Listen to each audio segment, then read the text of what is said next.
우리가 함께 은혜를 나누고자 하는 말씀의 제목은 예수님 부활과 도마의 의심이라 이렇게 정했습니다. 방금 영상을 편집된 걸 봤습니다. 예수님의 죽으심과 그 부활을 이렇게 영상으로 영화된 것을 편집한 겁니다. 예수님은 우리 죄를 대신하여 머리에 가시관을 쓰시고 양손과 양발에 십자가에 못 박으시고 옆구리에는 창에 찔려 물과 피를 다 쏟으시고 마지막 내가 목마르다 다 이루었다 하시고 숨을 거두셨습니다. 그리고 그날 저녁 때 아리마대 사람 그 부자 요셉이 예수님의 시신을 내어달라고 하니까 빌라도가 예수가 벌써 죽었을까 하고 이상히 여겨 백부장에게 죽은 지 오래됐느냐 하고 묻고 죽은 걸 확인하고 그리고 그 예수님의 시신을 내어주었습니다. 이제 예수님은 아리마대 사람 요셉의 준비된 그 무덤에 예수님의 그 시신을 안치하였습니다. 그런데 다음날 대제사장들과 바리새인들이 함께 빌라도에게 모여서 말하기를 저 예수가 살았을 때에 사흘 후에 살아나리라 그렇게 말했지 않느냐. 그러니까 그 무덤을 사흘 동안 지키라. 아주 굳게 지키라. 그래서 군인들로 하여금 예수님의 그 무덤 앞에 경배를 서게 하였습니다. 그리고 안식 후 첫날 바로 오늘이죠. 요일로 보면 바로 주일입니다. 그래서 부활하신 주님 안으로서 우리는 이날을 주님의 날 로드스데이라고 하죠. 그래서 우리는 내 날이 아니고 주님의 날이라고 합니다. 바로 우리는 일요일이라고 이렇게 세상에서는 불려지지만 우리는 주일이라고 합니다. 그런데 바로 이날 오늘 새벽에 막달라 마리아가 예수님의 그 무덤에 와서 보니까 그 큰 돌로 막았던 그 무덤의 입구에 돌이 옮겨져 있었습니다. 그 엄청난 큰 돌을 누가 옮겨놨을까? 그래서 베드로와 다른 제자에게 달려가서 무덤에 돌이 옮겨졌다 그렇게 말했습니다. 근데 베드로와 그 다른 제자가 이제 그 예수님의 시신이 어디로 갔을까 생각하고 막 달려갔습니다. 근데 베드로보다 더 먼저 달려간 그 제자가 그 안에 들어가서 무덤 안을 이렇게 구부려 보니까 뭔가 세마포는 이렇게 재채져 있고 그런데 쏙 들어갈 수가 없었어요. 아마도 용기가 없었는지 두려웠는지 그러자 그 뒤에 왔던 베드로가 와서 그 안에 들어가서 이렇게 봅니다. 그랬더니 세마포도 놓여 있고 머리에 썼던 수건 세마포와 함께 놓이지 않고 딴 곳에 이렇게 놓여 있는 거예요. 그때서야 무덤에 갔던 다른 제자들도 정말 예수님의 시신이 없구나라는 걸 알게 되었어요. 그리고 두 제자들은 이제 자기 집으로 돌아갔습니다. 그리고 마리아는 무덤 밖에 서서 울고 있었습니다. 울면서 구부려 무덤 안을 다시 한번 보았어요. 그럼 도대체 이 시신은 어디로 가버렸단 말인가? 그런데 그때 무덤 안에 흰 옷을 입은 두 천사가 예수님 시신이 누웠던 곳에 하나는 머리맡에 하나는 발치에 앉아 있었어요. 그리고 천사들이 말합니다. 여자여 어찌 우느냐? 그러니까 마리아가 있다가 우리 주님을 어디다 옮겨 놓는지 내가 알지 못해서 이렇게 울고 있습니다. 그리고 그 말을 하고 마리아가 뒤로 돌이켜 이렇게 보니까 예수님이 뒤에 서 있었습니다. 마리아는 자기 뒤에 부활하신 예수님이 서 계신 것을 몰랐던 것이지요. 이때 예수님께서 말씀하실 어찌하여 울며 넌 누구를 찾느냐 하시니 마리아는 그가 예수님인지는 모르고 동산직인 줄 알고 말하기를 주여 당신이 우리 주님을 옮겼다면 어디 두었는지 나한테 말해 주시오. 내가 모셔가겠습니다. 그때 예수님께서 마리아야. 근데 마리아가 돌아서면서 너무 기뻐가지고 히브리어로 라보니 그랬어요. 이 라보니라는 말은 선생님이라는 말이래요. 선생님하고 부르며 부활하신 예수님을 붙잡으려고 하자 예수님께서는 나를 붙들지 말라. 내가 아직 아버지께로 올라가지 아니하였노라. 너는 내 형제들에게 가서 이르되 내가 내 아버지 곧 너희 아버지 내 하나님 곧 너희 하나님께로 올라간다 하시니 마리아가 그 말을 듣고 제자들에게 달려가서 내가 예수님을 만났다. 내가 주님을 만났다. 그리고 그 부활하신 예수님께서 마리아에게 말씀해 주신 것을 전해 주었습니다. 그리고 그날 안식 후 첫날 지금의 주일날 저녁 때쯤 제자들이 유대인들이 두려워서 모여 있었는데 문을 걸어 잠그고 있었어요. 그때 갑자기 예수님께서 나타나셔서 그들 가운데 서서 말씀하십니다. 너에게 평강이 있을지어다 하시는 것이었습니다. 그리고 이 말씀을 하시고 손과 옆구리를 이렇게 보여주셨어요. 그리고 제자들이 맞아, 우리 주님이 맞아, 십자가에서 달려 죽으셨던 그리고 그 사흘 만에 부활하시라 했던 말씀대로 맞아, 우리 주님이 맞아 하고 기뻐했습니다. 근데 12제자 중에 그 디두모라고 하는 도마는 예수님께서 손과 옆구리를 보이실 때 그 자리에 없었습니다. 근데 얼마 후에 도마가 왔어요. 그래서 제자들이 도마에게 야, 우리가 주님을 봤어. 우리가 손도 보고 옆구리도 보고 봤어. 어디 있냐? 글쎄, 여기 오셨다 가셨다니까. 그러니까 도마가 하는 말이었습니다. 내가 주님의 손 못자국을 보며 내 손가락으로 그 못자국에 넣고 내 손으로 그 옆구리에 넣어보지 않고는 믿지 않겠다. 믿지 않겠다. 그리고 8일을 지나서 그랬습니다. 8일을 지나서 제자들이 다시 집안에 모여 있었습니다. 그때 도마도 함께 있었습니다. 그리고 역시 또 문을 걸어 잠고 있었어요. 그런데 예수님께서 그들 가운데 나타나셔서 말씀하십니다. 너에게 평강이 있을지어다 하시며 도마에게 이렇게 말씀하십니다. 도마야, 내 손가락을 이리 내밀어 자, 내 손바닥에 넣어보고 네 손을 내밀어 내 옆구리에 넣어보라. 그리고 믿음 없는 자가 되지 말고 믿는 자가 되거라 라고 하셨습니다. 도마가 그때 이렇게 고백합니다. 아이고, 나의 주님이시여 나의 하나님이십니다. 예수님께서 다시 이렇게 말씀하시오. 너는 나를 보고서야 믿느냐? 보지 않고 믿는 자들이 더 복이 있다 하셨습니다. 즉 이 말씀은 너는 내가 다시 살아난 것을 육체가 아니고 영으로 의심하여 나의 손의 못자국과 옆구리의 창자국을 손으로 만져서 확인하고서야 믿느냐라는 말씀이었습니다.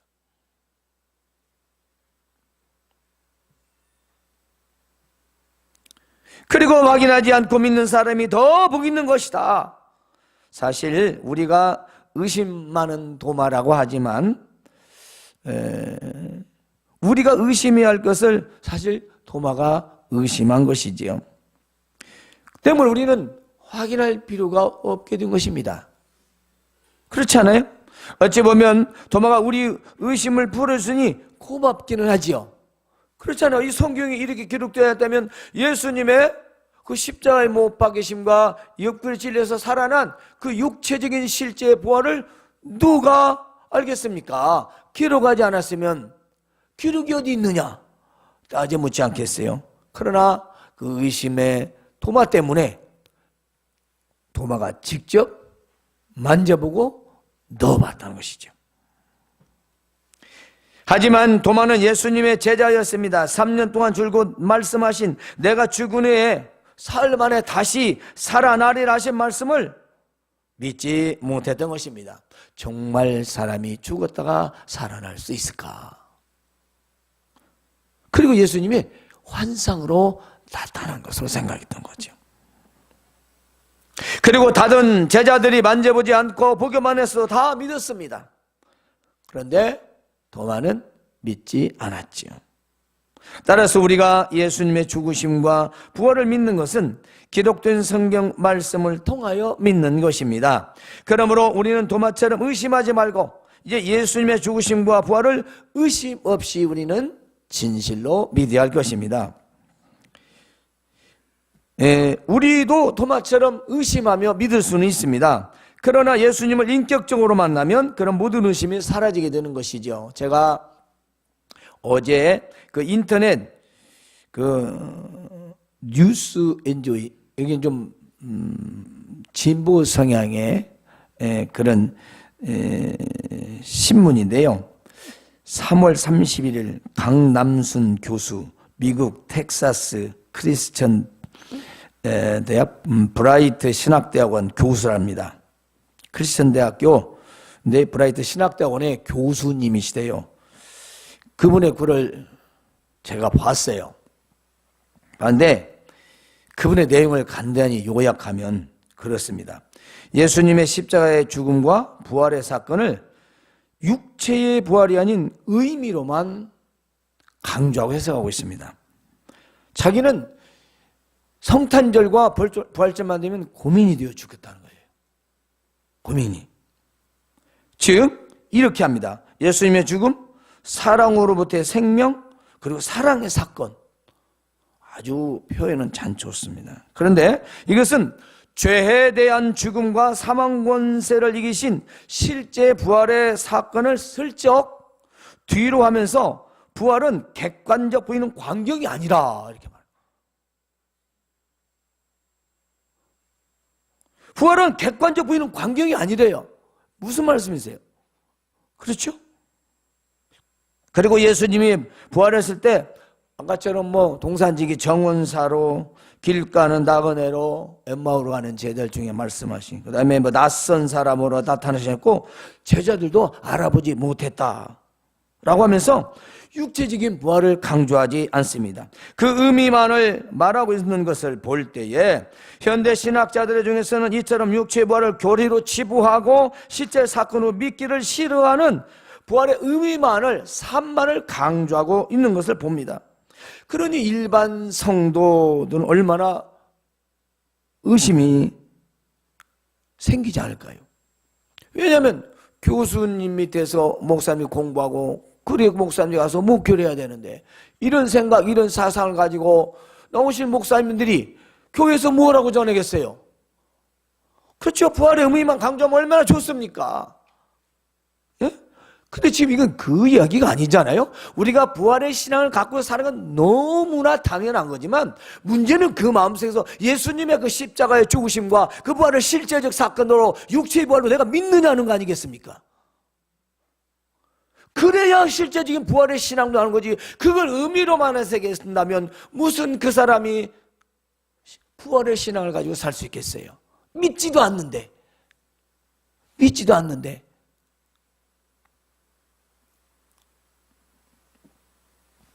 하지만 고린도전서 15장 4절에서 6절에 보면 예수님이 우리 죄를 위하여 죽으시고 장사 지낸 바 되었다가 성경대로 사흘 만에 다시 살아나서 게바 즉 베드로에게도 보이시고 12 제자와 겨 후에 500여 명이나 많은 사람들이 일시에 보이셨다고 기록되어 있습니다.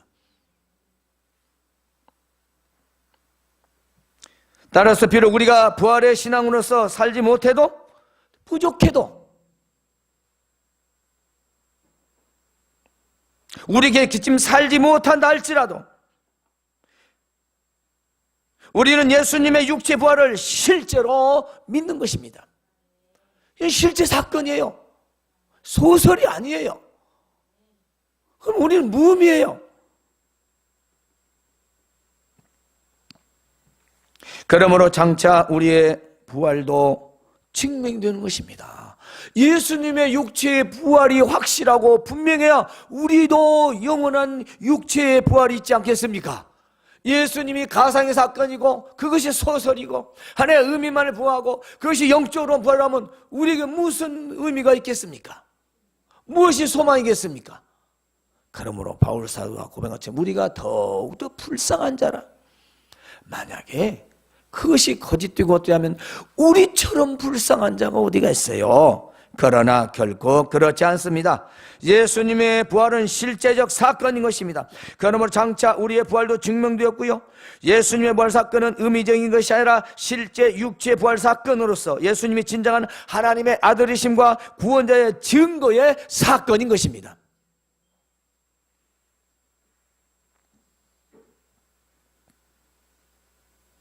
사실 사람이 죽었다가 다시 살아났다는 것을 믿기는 쉽지 않습니다.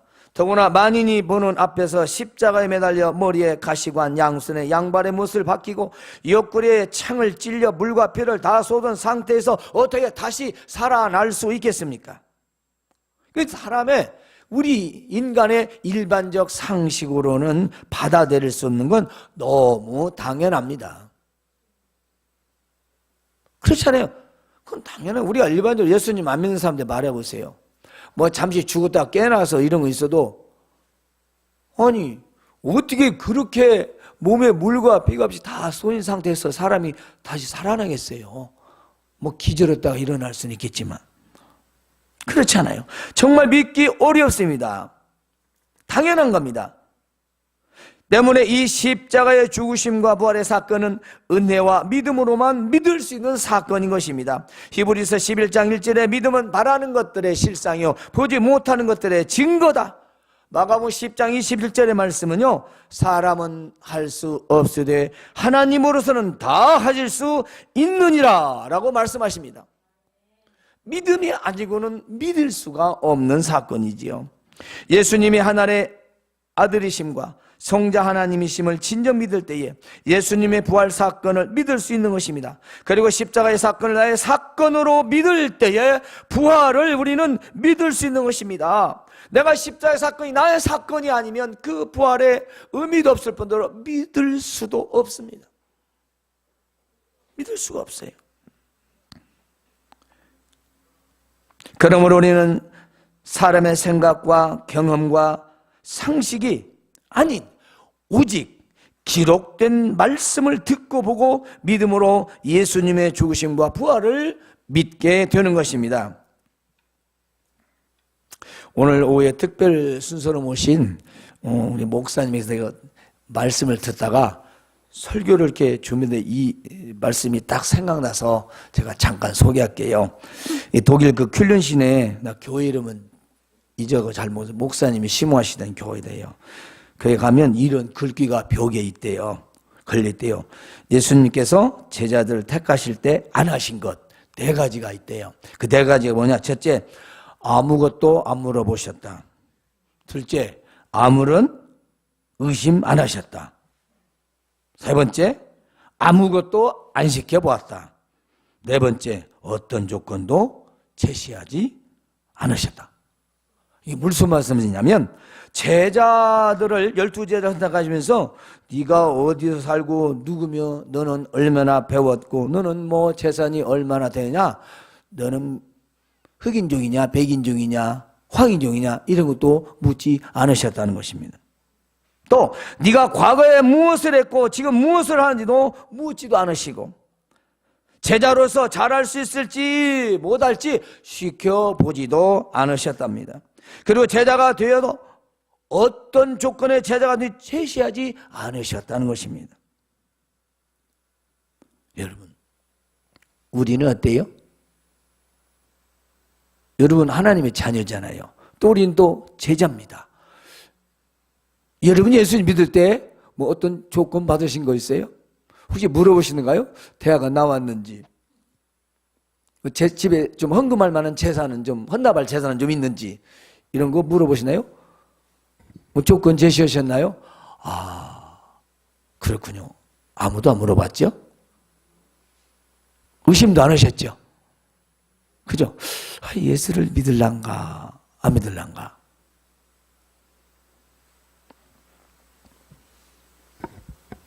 우리 역시 아무것도 묻지 않으시고 의심 정도가 아닌 아주 흉악한 용서받지 못할 죄인임에도 불구하고 우리를 그야말로 자녀 삼아주시지 않았습니까? 우리가 어떤 인종인지, 얼마의 학력이 있는지, 얼마의 재물이 있는지 묻지 않으시고 택해 주셨습니다. 과거에서 어떤 삶을 살았는지도 묻지 않으셨습니다. 그리고 자녀를 삼아 주셨습니다. 그리고 내가 얼마나 잘 믿을지 시켜보지 않으시고 택하여 주셨지 않습니까? 또한 조건 없이 사랑해 주시고 자녀 삼아 주신 걸 감사하시기 바랍니다. 그런데 도마는 부활하신 예수님을 육체가 없는 영으로 생각하고 내가 손으로 손과 옆구리를 내가 넣어보지 않고는 난 믿지 않겠다. 그런데 예수님이 다시 나타나서 그에게 만져 보게 하고 그리고 그 만진 후에야 예수님 믿었지 않습니까? 오늘 우리는 부활하신 예수님을 본 적이 없습니다. 오직 우리는 성경에 기록된 말씀을 듣고 우리는 믿는 것입니다. 그럼 우리는 제자들보다 더 복된 사람인 줄로 믿습니다. 우리는 더 복되지 않습니까? 보지 않고 믿으니까. 예수님의 부활은 십자가에서 죽으심을 나의 사건으로 받아들일 때 진정한 부활의 기쁨도 누리는 것입니다. 때문에 고난이 없이는 영광도 없습니다. 우리의 신앙도 믿음을 지키기 위하여 고난이 있을 때에 부활의 감격과 영광도 있는 것입니다. 베드로전서 1장 8절에는 예수를 너희가 보지 못하였으나 사랑하는도다. 이제도 보지 못하나 믿고 말할 수 없는 영광스러운 즐거움으로 기뻐하니 베드로 사도. 겉에 있는 유대인들에게 그리고 믿음의 성도들에게 바로 이와 같은 편지를 보냈습니다. 이 말씀은 우리가 예수 그리스도를 본 일이 없지만 사랑하고 있으며 지금도 보지 못하지만 그분을 믿고 있고 말로 다 표현할 수 없는 영광스러운 기쁨으로 우리는 지금 즐거워하고 있다라는 것입니다. 오늘 우리는 부활하신 예수님을 육안으로 보지 못했습니다. 그렇지만 우리는 예수님의 부활을 의심 없이 받아들여야 합니다. 현대 기독교 중에서도요, 예수님의 말은 하지 않죠. 말은 하지 않지만 부활을 실제로 믿지 않는 사람들이 상당히 있습니다. 상당히 있습니다. 즉 예수님께서 죽으신 것은 믿지만 어떻게 다시 살아날 수 있느냐는 것입니다. 그리고 예수님을 사랑하며 따른 제자로서 예수님의 부활을 감사하며 우리는 즐거움과 기쁨으로 살아야 할 것입니다. 세상이 어떠하든지 말입니다. 성도 여러분, 여러분은 역사적이며 실제적인 사건인 예수님의 부활을 믿고 있다는 것을 감사하시기 바랍니다. 그리고 예수님의 죽으심과 부활을 온 세상 모든 사람에게 전파해야 합니다. 사도행전의 말씀처럼 사마리아 땅끝까지 복음의 증이죠. 이 복음이 뭐냐? 예수님이 죽으시고 부활하신 거예요. 왜? 우리를 구원하시기 위해서. 우리의 죄 때문에. 그건 지상명령입니다. 내가 주님 나라 갈 때까지 전도해야 할 것이고 전파해야 될 복음인 것입니다.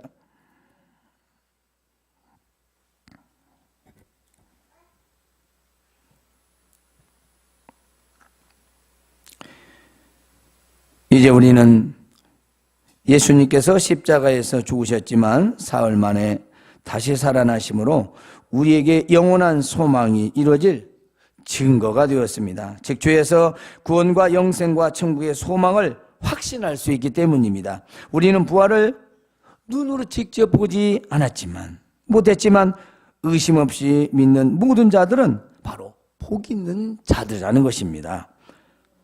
우리는 이렇게 부활을 목격하지 못했어도 우리가 믿을 수 있으니 얼마나 감사합니까? 진정한 복인 것입니다. 혹시라도 이 자리에 도마처럼 예수님의 부활을 의심 없이 의심이 든다면 오늘 말씀 그대로 꼭 믿으시기를 바랍니다. 그러면 우리는 비록 이 세상에 살 동안 말할 수 없는 영광스러운 즐거움과 기쁨을 누리며 살게 될 줄로 믿습니다. 우리는 예수님을 육안으로 과거에도 보지 못했고 지금도 볼 수 없습니다. 하지만 우리는 성경 말씀을 통하여 예수님의 죽으심과 부활을 인격적으로 믿습니다. 그리고 예수님을 하나님의 아들이시고 나의 구원자이심을 믿고 있습니다. 때문에 예수님을 사랑하고 믿는 것입니다. 그리고 부활의 주님을 감사하며 부활하신 바로 주일날에 하나님께 감사와 기쁨으로써 예배하는 거죠. 그리고 우리 마음에 영원한 천국의 소망을 가지고 천국 백성으로서 우리는 사는 것입니다. 그렇습니다. 그리고 언제나 그 은혜에 말로 할 수 없는 그런 기쁨과 그리고 즐거움을 우리가 누리며 살아갈 수 있는 것이죠. 그리고 또한 내세의 영원한 천국의 기쁨도 보장되어 있는 것입니다. 이것이 바로 부활하신 주님을 마음에 모신 자들의 복된 생활입니다. 재물이 많아서가 아니라 없어도, 배우지 못했어도, 부족해도 어떤 상황이든 우리가 기쁘고 즐겁게 살 수 있는 건 우리가 이 땅에서 살 동안의 천국의 소망이요, 그 천국의 소망, 영원한 삶을 우리가 소망하며 살기 때문입니다. 그것은 예수님의 부활 때문인 것입니다. 예수님의 부활이었으면 아무런 의미가 없는 것입니다. 그냥 전설의 고향이지요. 우리는 전설의 고향을 믿는 사람들이 아니지 않습니까? 예수님께서 도마에게 하신 말씀을 기억합시다.